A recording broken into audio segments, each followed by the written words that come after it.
Hello everybody, welcome to the way of solution. আজ 30শে June মাসের শেষ দিনের কারেন্ট অ্যাফেয়ার্স আজ আমরা চর্চা করব। 2026 সালে লাগাতার আমরা জানুয়ারি মাস থেকে ডেইলি কারেন্ট অ্যাফেয়ার্স চর্চা করছি এই চ্যানেল দ্য ওয়ে অফ সলিউশনে। তার আগে আলামিন স্যার এই সিরিজটি কন্টিনিউ করতো, এখন আমি তোমাদের জন্য এই ক্লাসটি প্রতিদিন কিন্তু করাচ্ছি দ্য ওয়ে অফ সলিউশনে। পরের মাস অর্থাৎ জুলাই মাসের কারেন্ট অ্যাফেয়ার্সও যারা দেখতে চাও অবশ্যই এইভাবে প্রতিদিন সকাল 6টাতে আমাদের সাথে দ্য ওয়ে অফ সলিউশন চ্যানেলে যুক্ত হবে। চলো আজকের দিনে কি কি গুরুত্বপূর্ণ নিউজ এবং কি কি এমসিকিউ আমরা প্র্যাকটিস করতে পারি সেটা দেখার বিষয়। তো অবশ্যই শেষ পর্যন্ত পর্বটি দেখো। TWS একাডেমি অ্যাপ ডাউনলোড না করলে অবশ্যই ডাউনলোড করে ফেলো। চলো শুরু করছি প্রথম প্রশ্ন দিয়ে। বিক্রম সারাভাই স্পেস সেন্টারের নতুন ডিরেক্টর হিসাবে কাকে নিযুক্ত করা হয়েছে? বিক্রম সারাভাই স্পেস সেন্টার ইসরোর একটা উৎক্ষেপণ কেন্দ্র and Vikram Sarabhai space centre যার নতুন প্রধান ডিরেক্টর হিসাবে নিযুক্ত করা হয়েছে কাকে? অ্যান্সার হচ্ছে উপেন্দ্র পি রাজীব। অপশন বিতে আমরা তার নামটা পাচ্ছি। The Indian Space Research Organization বা ISRO appointed senior scientist and rocket guidance expert Dr. UP Rajiv as the new director of Vikram Sarabhai Space Center. ভারতের মহাকাশ গবেষণা কেন্দ্র ইসরো, যেটা সদর দপ্তর বেঙ্গালুরুতে অবস্থিত, সেই ইসরো সম্প্রতিকালে আমাদের ভারতবর্ষের একজন সিনিয়র বিজ্ঞানী এবং রকেট গাইডেন্স বিশেষজ্ঞ বা এক্সপার্ট ডক্টর ইউপি শ্রীনিবাসকে বিক্রম সারাভাই স্পেস সেন্টারের নতুন কিন্তু প্রধান হিসাবে বা ডিরেক্টর হিসাবে নিযুক্ত করেছে। বিক্রম সারাভাই মহাকাশ কেন্দ্র হলো ভারতীয় মহাকাশ গবেষণা সংস্থা ইসরোর উৎক্ষেপণ যান প্রযুক্তির নকশা ও উন্নয়নের প্রধান কেন্দ্র। কেরালার তিরুবনন্তপুরমে এটা অবস্থিত আছে। তো এখান থেকে একটা স্ট্যাটিক জিকে বেস প্রশ্ন হতে পারে যে এটা কোথায় অবস্থিত। বিক্রম সারাভাই স্পেস সেন্টার তিরুবনন্তপুরমে আছে। এরকম আরও একটা স্পেস সেন্টার আছে যেটার নাম Satish Dhawan space centre. Comment বক্সে সকলে জানাও সতীশ ধাওয়ান স্পেস সেন্টারটা ভারতের কোথায় অবস্থিত আছে। চলো এরপরের প্রশ্ন, 2026 সালে লন্ডনে কাকে ইউকে ইন্ডিয়া অ্যাওয়ার্ড দিয়ে সম্মানিত করা হয়েছে? ইউকে বা যুক্তরাজ্য তারা সম্প্রতিকালে বা তাদের লন্ডন রাজধানী, সেই লন্ডন থেকে ইউকে ইন্ডিয়া অ্যাওয়ার্ড দিয়ে সম্প্রতিকালে সম্মানিত করা হয়েছে কাকে? ভারতের একজন সিনিয়র মন্ত্রী, ক্যাবিনেট মন্ত্রী পীয়ূষ গোয়েলকে সম্মানিত করা হয়েছে। দেখো, commerce minister Piyush Goyal receives a special award for elevating UK India relation in London. সম্প্রতিকালে লন্ডনে কমার্স মিনিস্টার, আমাদের ভারতবর্ষের বাণিজ্য মন্ত্রী পীয়ূষ গোয়েলকে সম্মানিত করা হয়েছে ইউকে ইন্ডিয়া অ্যাওয়ার্ড দিয়ে বা পুরস্কার দিয়ে। কেন?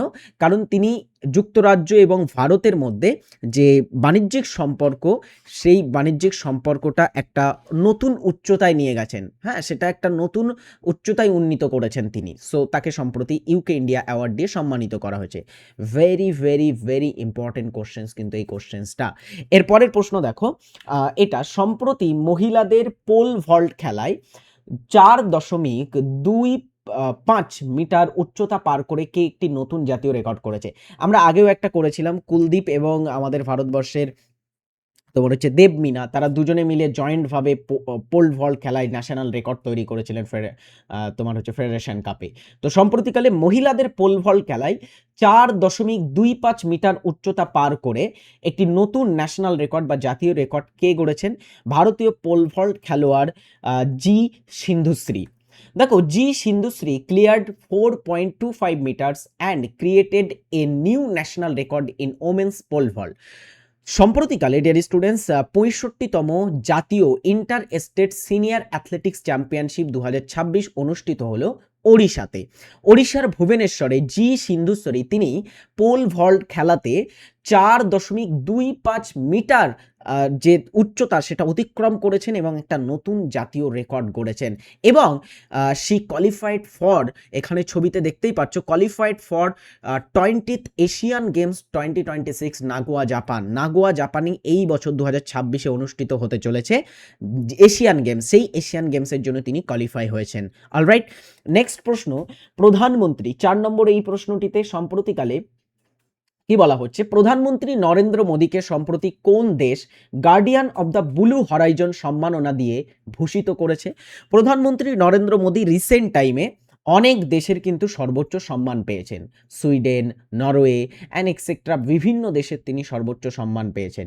এবং recently guardian of the blue Horizon এটা একটা পরিবেশ ক্ষেত্রে অবদানের জন্য প্রদান করা একটা সম্মাননা, যে সম্মাননাটা সম্প্রতিকালে প্রধানমন্ত্রী নরেন্দ্র মোদীকে প্রদান করা হয়েছে সেশেলস দেশ থেকে। সেশেলস হচ্ছে আফ্রিকা মহাদেশের একটা দেশ, ছোট্ট দ্বীপ দেশ, তবে এটা ভারত মহাসাগরে অবস্থিত আছে। এদের রাজধানীর নাম জেনে রাখতে পারো, সেশেলসের রাজধানী ভিক্টোরিয়া।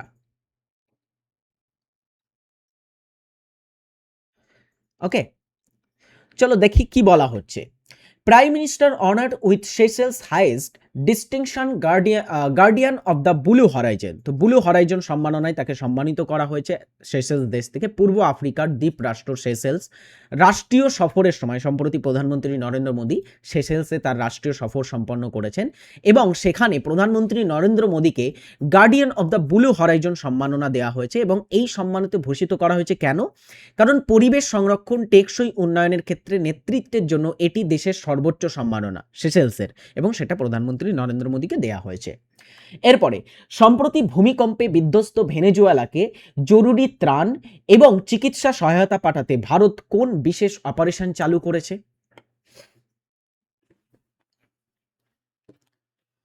আমরা সকলে জানি 7.5 অ্যান্ড 7.2 ম্যাগনিটিউডের একটা দুটো পরপর বিধ্বংসী ভূমিকম্প হয়েছে, ধ্বংসলীলা চালিয়েছে একদমই ভূমিকম্প ভেনেজুয়েলাতে। অ্যান্ড সেই ভেনেজুয়েলাতে যে ভূমিকম্প হয়েছে সেই ভূমিকম্পের জন্য সেখানকার মানুষকে, প্রচুর মানুষ নিহত হয়েছে এবং প্রচুর আহত মানুষ আছেন এবং প্রচুর এখনো আটকে আছেন মানুষ, তাদের জন্য ত্রাণ এবং চিকিৎসা সহায়তা পাঠানোর জন্য ভারত একটা বিশেষ অপারেশন লঞ্চ করলো। অ্যান্সার হচ্ছে অপারেশন আমিদাস্ত। ঠিক আছে, আমিস্তাদ, মাফ করবে। India launches operation Amistad to aid quake hit Venezuela, sends relief material and medical assistance. দেখো, দক্ষিণ আমেরিকার এই যে দেশ ভেনেজুয়েলাতে সম্প্রতিকালে যে ভূমিকম্পটা হলো রিসেন্ট টাইমে, সবথেকে এই বছর 2026-এ অন্যান্য জায়গায় অনেক ভূমিকম্প হয়েছে, তার মধ্যে সবথেকে বিধ্বংসী ভূমিকম্প এটা ছিল। তার জন্য অবভিয়াসলি ভারত সামনে এগিয়ে এসেছে, শুধু ভারত নয় অনেক দেশই এগিয়ে এসেছে এবং ভারত আমিস্তাদ বলে মিশনটা লঞ্চ করলো। কেন? রিলিফ মেটেরিয়াল, ত্রাণ সামগ্রী এবং চিকিৎসা সহায়তা বা মেডিকেল অ্যাসিস্ট্যান্স পাঠানোর জন্য। 2026 সালের ইউএস ওপেন ব্যাডমিন্টন টুর্নামেন্টে ভারতের কোন খেলোয়াড় রৌপ্য পদক জিতেছেন? দেখো, ইউএস ওপেন একটা হয় টেনিস খেলাতে, লন টেনিস খেলাতে, আর একটা ইউএস ওপেন হচ্ছে ডেয়ার স্টুডেন্টস ব্যাডমিন্টন খেলাতে। তো ব্যাডমিন্টনে যে টেনিস খেলাটা হয় সেই টেনিস খেলা, ব্যাডমিন্টনে যে ইউএস ওপেনটা হয় সেখানে সম্প্রতিকালে ভারতীয় খেলোয়াড় কিদাম্বি শ্রীকান্ত তিনি জিতেছেন একটা রৌপ্য পদক, মানে তিনি এই টুর্নামেন্টের রানার্স আপ হয়েছেন। Kidambi Srikanth wins silver at US Open badminton tournament. Srikanth went down against Chinese Taipei Shu Li Yang. তো শ্রীকান্ত এবং শু লি ইয়াং দুজনে ফাইনালে পৌঁছেছিলেন। চাইনিজ তাইপেই বলে যে কান্ট্রিটা আছে তার শু লি ইয়াং সম্প্রতিকালে ফাইনালটা জিতেছেন এবং শ্রীকান্ত কাদাম্বি তিনি ফাইনালে হেরে গেছেন, বাট তিনি রানার্স আপ হয়েছেন এবং তিনি জিতেছেন সিলভার। আর যিনি গোল্ড জিতেছেন তিনি হচ্ছেন চাইনিজ তাইপের শু Li young. Next, Ben Stokes. যারা ক্রিকেট ফলো করে তারা জানো বেন স্টোক ক্রিকেটের জগতে কত বড় একটা নাম। বিশেষ করে বর্তমানে তিনি টেস্ট ক্রিকেটের জগতে অ্যাক্টিভ ছিলেন। কেন বলছি ছিলেন? কারণ বেন স্টোক সম্প্রতিকালে আন্তর্জাতিক ক্রিকেট থেকে অবসরের ঘোষণা করেছেন। তিনি কোন দেশের ক্রিকেটার? দেখো, বেন স্টোক তিনি এর আগে টেস্ট এবং ওয়ানডে ক্রিকেট থেকে অবসর নিয়েছিলেন। তিনি শুধু টেস্ট ক্রিকেটটা খেলতেন এবং সম্প্রতিকালে টেস্ট থেকেও তিনি অবসর নিয়েছেন এবং সম্পূর্ণ আন্তর্জাতিক ক্রিকেটটাকে তিনি বিদায় জানিয়েছেন। বেন স্টোক হচ্ছে ইংল্যান্ডের টেস্ট ক্রিকেট দলের একজন ক্যাপ্টেন তিনি ছিলেন এবং ইংল্যান্ডের হয়ে খেলতেন। বেন স্টোকস অবসর নিয়েছেন সম্প্রতিকালে। Ben Stokes announces he will retire from international cricket এবং তিনি একজন কেমন ধরনের cricketer? All rounder cricketer, bat ball দুটোই করতে পারতেন। সম্প্রতি সেমি ক্রায়োজেনিক ইঞ্জিনের power head test article PHTA এর হট টেস্ট কারা সম্পন্ন করেছে? এটা একটা বিশেষ ধরনের ইঞ্জিন, সেমি ক্রায়োজেনিক ইঞ্জিন। এটা একটা খুব জটিল ধরনের ইঞ্জিন এবং এই ইঞ্জিনের পাওয়ার হেড টেস্ট আর্টিকেল, এটার হট টেস্ট সম্পন্ন করেছে সম্প্রতি কোন এখানে সংস্থা? NASA, ISRO, DRDO, SpaceX. চারটে গুরুত্বপূর্ণ সংস্থার নাম পাচ্ছি, কারা করেছেন এটা?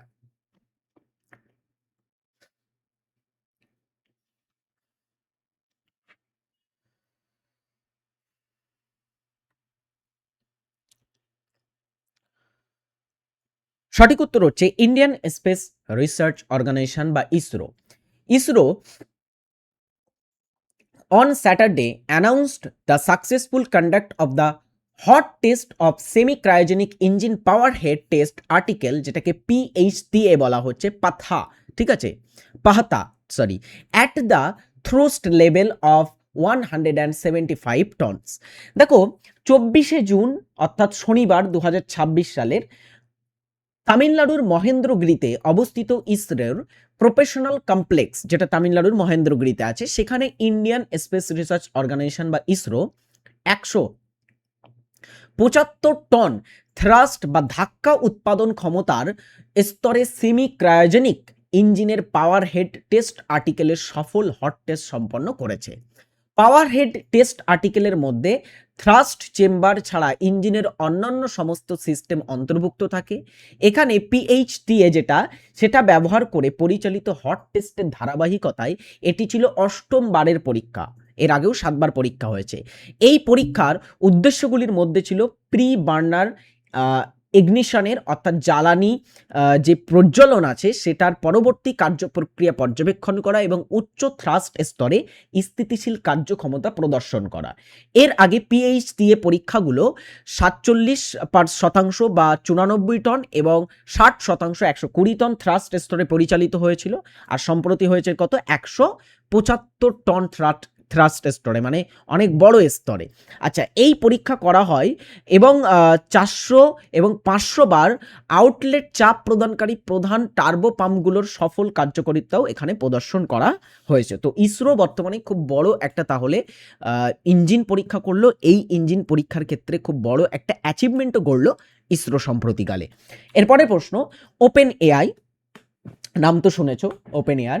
তো ওপেন এআই তারা চ্যাট জিপিটি যেটা আছে, হ্যাঁ, সেই চ্যাট জিপিটি মানে এআই বট তারাই তৈরি করে। তো সেই ওপেন এআই কাকে ভারতে প্রথম ম্যানেজিং ডিরেক্টর বা এমডি হিসাবে নিযুক্ত করেছে? ওপেন এআই এতদিন পর্যন্ত তাদের ভারতের জন্য বিশেষ করে কোনো ডিরেক্টর বা ম্যানেজিং ডিরেক্টর ছিল না। ওপেন এআই সম্প্রতিকালে তাদের ভারতের জন্য স্পেশালি একজনকে ম্যানেজিং ডিরেক্টর হিসাবে অ্যাপয়েন্ট করলো। তিনি হলেন প্রভজিৎ সিং। কে এই Prabhjit Singh? Open AI appoints former Uber India chief Prabhjit Singh as Indian MD. Uber বলে যে কোম্পানিটা আছে, বিভিন্ন ধরনের ট্যাক্সি রাইড বা ইত্যাদি রাইড পার্টনার হিসাবে কাজ করে, তো সেই উবের ইন্ডিয়া, উবেরের ভারতের কিন্তু তিনি চিফ ছিলেন, প্রধান ছিলেন, তিনি ফর্মার ছিলেন, তার মানে প্রাক্তন সদস্য উবেরের, এবং তিনি সম্প্রতি ওপেন এআই এ যুক্ত হয়েছেন। এরপরে সম্প্রতি খবরের শিরোনামে থাকা ভারত ও চীনের বাণিজ্য পথ লিপুলেক গিরিপথ ভারতের কোন রাজ্যে অবস্থিত?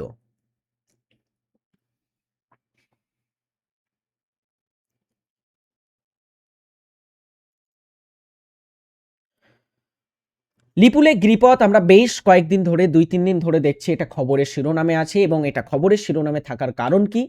এটা ভারত এবং চীনের মধ্যে একটা বাণিজ্যের প্রধান পথ যেটা সম্প্রতি ওপেন করা হয়েছে। এটা উত্তরাখণ্ডে অবস্থিত। দেখো, India China border trade via Lipulekh pass in Uttarakhand to resume after 6 year, 26 trade pass issued. তো প্রায় 6 বছর পরে এই লিপুলেক পাসের মধ্য দিয়ে আমাদের ভারত এবং চীনের যে বাণিজ্য সেটা আবার কিন্তু সচল করা হচ্ছে, ঠিক আছে। 26টা ট্রেড পাস সম্প্রতিকালে দেয়া হয়েছে বা ইস্যু করা হয়েছে। সো আবার কিন্তু সচল হচ্ছে, প্রায় 6 বছর পরে কিন্তু বাণিজ্য হতে চলেছে ভারত এবং চীনের মধ্যে এই লিপুলেক পাসের মধ্য দিয়ে, যেটা উত্তরাখণ্ডে অবস্থিত আছে। এই ছিল আজকের আমাদের 10টি গুরুত্বপূর্ণ কারেন্ট অ্যাফেয়ার্স। এবং এসএসসি জিডির ব্যাচ ইতিমধ্যে লঞ্চ হয়ে গেছে TWS একাডেমিতে। সেখানে আমাদের প্রায় 10 বা তারও বেশি 12টি মতো টিচার কিন্তু সেখানে তোমাদের ক্লাস করাবেন, এবং অবভিয়াসলি আমিও সেখানে থাকবো। এবং আমাদের এই বছরের এসএসসি জিডির ব্যাচের সবথেকে বড় চমক কি, আমরা এখানে হিন্দি ক্লাসটাকে অ্যাড করেছি। আমাদের অভিজ্ঞ টিচার যিনি সম্পূর্ণ হিন্দি ক্লাসটা করাবেন, প্রথমে তোমাদের সম্পূর্ণ বেসিক শিখিয়ে তারপরে কিন্তু হিন্দির ক্লাস তিনি করাবেন। এবং অবভিয়াসলি দুর্দান্ত ক্লাস সেখানে আমরা প্রোভাইড করব। আমাদের অভিজ্ঞ টিচার, প্রতিটা সাবজেক্টের এক্সপার্টরা সেখানে ক্লাস করবেন। তো সকল স্টুডেন্টসকে বলবো যারা এখন অ্যাডমিশন নাওনি, অবশ্যই অ্যাডমিশন নিয়ে ফেলো এই ফাউন্ডেশন ব্যাচে। এসএসসি জিডি এমটিএস যারা 2027কে টার্গেট করছো, জিডি এমটিএস দুটোর জন্যই কিন্তু আমরা এখানে ক্লাস করাবো। চলো আজকের জিকে প্রশ্ন দেখা যাক কি কি গুরুত্বপূর্ণ জিকে প্রশ্ন আছে আমাদের আজকের ক্লাসে। আন্তর্জাতিক ভুট্টা ও গম উন্নয়ন কেন্দ্র এর সদর দপ্তর কোথায় অবস্থিত আছে? মানে এক কথায় বলতে গেলে গম গবেষণা কেন্দ্র।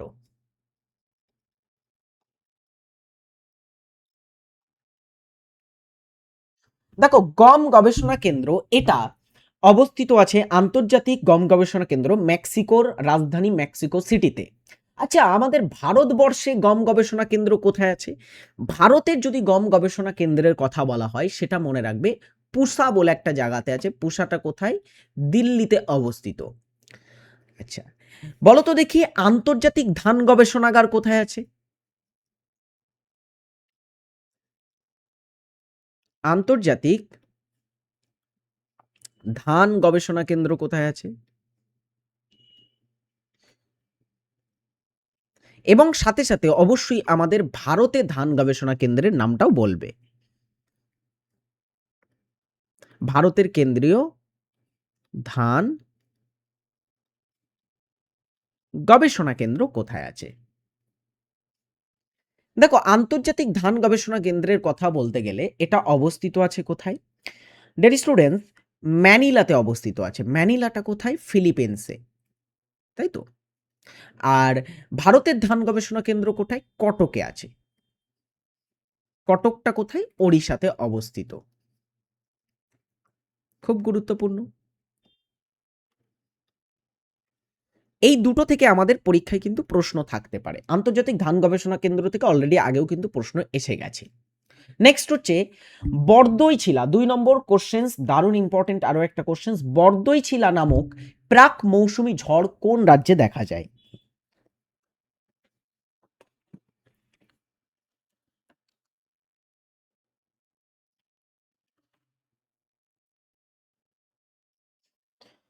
বরদইছিলা নামক প্রাক মৌসুমী ঝড় মানে গ্রীষ্মকালীন ঝড়। প্রাক মৌসুমী মানে কি? মৌসুমী বায়ু ভারতে বর্ষাকালে প্রবেশ করে, তার আগে গ্রীষ্মকালে ভারতবর্ষে বিভিন্ন জায়গাতে স্থানীয় কিছু ঝড় দেখা যায়।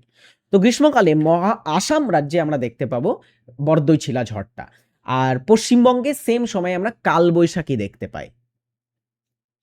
কাল বৈশাখী দেখতে পাই এই সময়টাতে। আর মহারাষ্ট্রে হয় আঁধি ঝড়। আঁধিটা এক ধরনের ধূলি ঝড়। স্থানীয় আঁধি ঝড় আমরা দেখতে পাবো মহারাষ্ট্র, গুজরাট অথবা রাজস্থান এইসব রাজ্যে।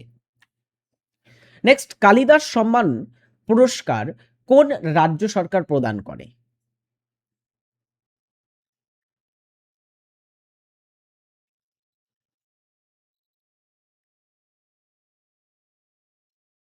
দেখো কালিদাস সম্মান ডের স্টুডেন্টস এটা প্রদান করে থাকে মধ্যপ্রদেশ সরকার। এখন মধ্যপ্রদেশের সরকারে কে আছে? মধ্যপ্রদেশের মুখ্যমন্ত্রী মোহন যাদব। মধ্যপ্রদেশের বর্তমান রাজ্যপাল বা গভর্নর হচ্ছে মঙ্গুভাই ছগনভাই প্যাটেল বা মঙ্গুভাই সি প্যাটেল। আচ্ছা কালিদাস সম্মান আমাকে একটু বলো এটা কোন ক্ষেত্রে প্রদান করা হয়? তিনটে চারটে গুরুত্বপূর্ণ ক্ষেত্র আছে। একটা হচ্ছে কি শাস্ত্রীয় নৃত্যের ক্ষেত্রে এটা দেয়া হয়। আর একটা হচ্ছে শাস্ত্রীয় সঙ্গীত, এবং ডেয়ার স্টুডেন্টস প্রদান করা হয়ে থাকে থিয়েটারের ক্ষেত্রে বা নাটকের ক্ষেত্রে। এই পুরস্কারটি দেয়া হয়, বুঝেছো তো। শাস্ত্রীয় সঙ্গীত, নৃত্য এবং থিয়েটারের ক্ষেত্রে কালিদাস সম্মান মধ্যপ্রদেশ সরকার প্রদান করে। চৌগান বা পোলো খেলতে গিয়ে ঘোড়ার পিঠ থেকে পড়ে কার মৃত্যু হয়?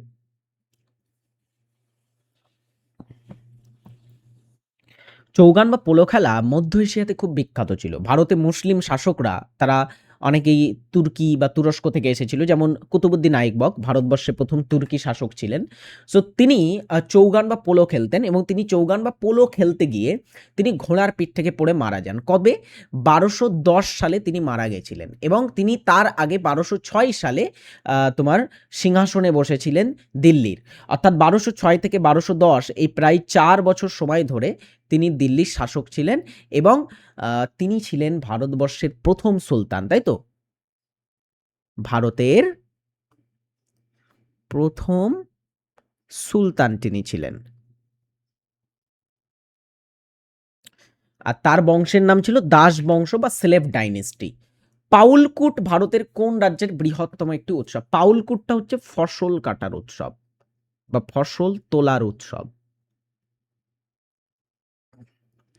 তো ফসল তালার উৎসব হিসাবে পরিচিত এই পাউলকুট উৎসবটা ভারতের কোন রাজ্যে ডের স্টুডেন্টস পালিত হয়ে থাকে?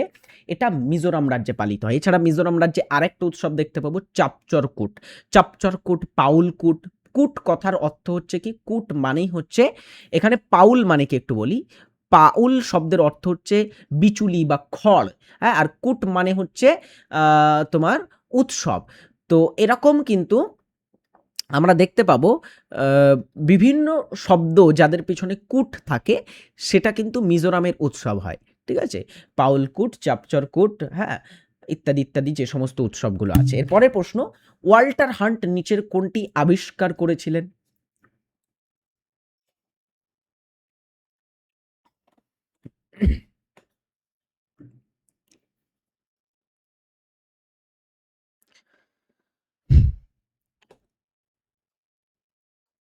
ওয়াল্টার হান্ট ইনি আবিষ্কার করেছিলেন কোন জিনিসটি, কোন ডিভাইসটি? সঠিক উত্তর হচ্ছে সেফটি পিন আবিষ্কার করেন। ফাউন্টেন পেন বা ঝর্ণা কলম আবিষ্কার করেছিলেন লুইস, ক্লাস 10 এর বইতে পড়ানো হয়, লুইস ওয়াটারম্যান।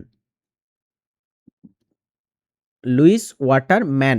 ক্লাস 10 এর বইতে হারিয়ে যাওয়া কালি কলম বলে একটা গল্প আছে, জানো, শ্রীপান্থর লেখা। এখন সিলেবাস হয়তো চেঞ্জ হয়ে গেছে, বাট আগে ছিল হারিয়ে যাওয়া কালি কলম। ওটা শ্রীপান্থ বা নিখিল সরকারের লিখেছিলেন। নিখিল সরকারের মানে ছদ্মনাম হচ্ছে শ্রীপান্থ, তিনি লিখেছিলেন। তো এখানে এটা ফাউন্টেন পেন লুইস ওয়াটারম্যান আবিষ্কার করেন। টেলিফোন হচ্ছে গ্রাহাম বেলের আবিষ্কার করা। গ্রাহাম বেল আবিষ্কার করেছিলেন টেলিফোন। আচ্ছা, টাইপরাইটার আবিষ্কার করেছিলেন ক্রিস্টোফার সোল।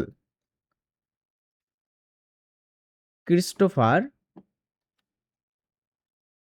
সোলস আবিষ্কার করেছিলেন টাইপরাইটার। নেক্সট প্রশ্ন দেখো, চিকিৎসা বিজ্ঞানে অ্যান্টাসিড হিসাবে কোন যৌগটি ব্যবহার করা হয়? অ্যান্টাসিড মানে জানো তোমরা নিশ্চয়ই, যখন তোমার একটু ওই কি বলা হয়, গ্যাস্ট্রিক হয় বা ইত্যাদি হয়, একটু টকটক ঢেকুর ওঠে, হ্যাঁ, গলা জ্বালা করে, তখন এই সময়ে তোমার ডাক্তারের কাছে গেলে বা কোনো দোকানে গেলে, ওষুধের দোকানে গেলে, ফার্মাসিস্টে গেলে, তারা তোমার ফার্মেসিতে গেলে তারা এই অ্যান্টাসিড দিয়ে থাকে। তো অ্যান্টাসিড বিভিন্ন জিনিস দিয়ে তৈরি হতে পারে। মেনলি অ্যান্টাসিড এখানে কি কি দিয়ে তৈরি হয় বলি। অ্যান্টাসিড হিসাবে যে যৌগটি ব্যবহার করা হয় সেটি হচ্ছে সোডিয়াম কার্বনেটের ব্যবহার করা হয়। ঠিক আছে, সরি, ক্যালসিয়াম কার্বনেট, মাফ করবে, সোডিয়াম কার্বনেট নয়, ক্যালসিয়াম কার্বনেটের ব্যবহার করা হয়। চিকিৎসা বিজ্ঞানে পাকস্থলীর অতিরিক্ত যে অ্যাসিড বা অম্বল বা বদহজম যেটাকে বলা হচ্ছে, সেটা প্রশমন করার জন্য ম্যাগনেসিয়াম হাইড্রক্সাইডের সর্বাধিক ব্যবহার হয়। ম্যাগনেসিয়াম হাইড্রক্সাইড, এটি সাধারণ মানুষের কাছে মিল্ক অফ ম্যাগনেসিয়াম নামে পরিচিত। অত্যন্তভাবে এটার ইউজ করা হয়ে থাকে অ্যাসিডিটি কমানোর জন্য। এছাড়াও অ্যান্টাসিড হিসাবে চিকিৎসা ক্ষেত্রে বিভিন্ন যৌগর ব্যবহার করা হয়, যেমন অ্যালুমিনিয়াম হাইড্রক্সাইড, সোডিয়াম বাইকার্বনেট, হ্যাঁ, ক্যালসিয়াম কার্বনেট এবং ম্যাগনেসিয়াম কার্বনেটের মতো বিভিন্ন যৌগগুলির ব্যবহার করা হয়। মেনলি ম্যাগনেসিয়াম হাইড্রক্সাইডের ব্যবহার হয়, এটাকে মিল্ক অফ ম্যাগনেসিয়া বলা হয়। ভারতের প্রথম মিস ইউনিভার্স কে ছিলেন?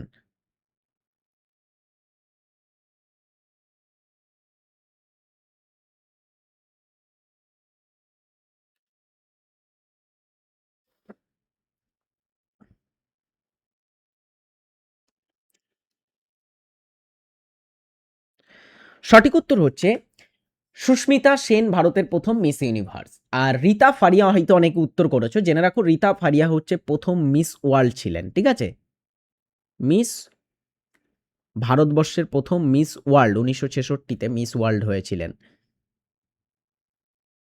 তো দুটোর মধ্যে পার্থক্য আছে। আর কিরণ বেদী ভারতের প্রথম প্রথম আইপিএস অফিসার মহিলাদের মধ্যে, প্রথম মহিলা। ঠিক আছে, আইপিএস অফিসার কিরণ বেদী। নেক্সট, কিরু জলবিদ্যুৎ প্রকল্পটি ভারতের কোন রাজ্য বা কেন্দ্রশাসিত অঞ্চলে অবস্থিত?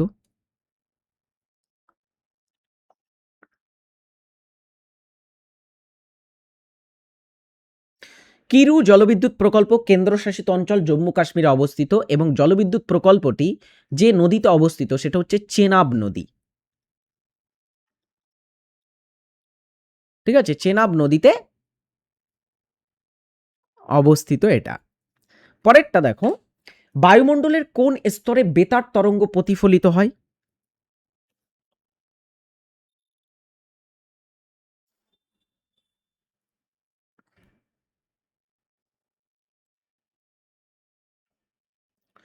বায়ুমণ্ডলের কোন স্তরে বেতার তরঙ্গ প্রতিফলিত হয়? সেটি হলো আয়োনোস্ফিয়ারে বেতার তরঙ্গ প্রতিফলিত হয়।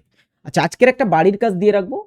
বাড়ির কাজ দেওয়ার আগে আমি আগের দিনে যারা উত্তর করেছিল অনেকে কমেন্ট বক্সে, তাদের নাম আমি একটু নিচ্ছি কয়েকজনের, যেমন সুইট তাইনায়া, তোমার নামটা কি জানি, কি একটা লেখা তোমার নাম, যাই হোক। স্যার, অল এক্সামের জন্য একটা প্র্যাকটিস ব্যাচ নিয়ে আসুন প্লিজ, অনেক বেসিক ক্লিয়ার, অনেকের বেসিক ক্লিয়ার তাদের জন্য। আচ্ছা, অল এক্সামের জন্য, ঠিক আছে। নেক্সট হচ্ছে লেবাননের রাজধানী বৈরুত এবং লেবাননের বৃহত্তম শহর, সমুদ্র বন্দর এবং ভূমধ্যসাগরের তীরে অবস্থিত। কে বলছে?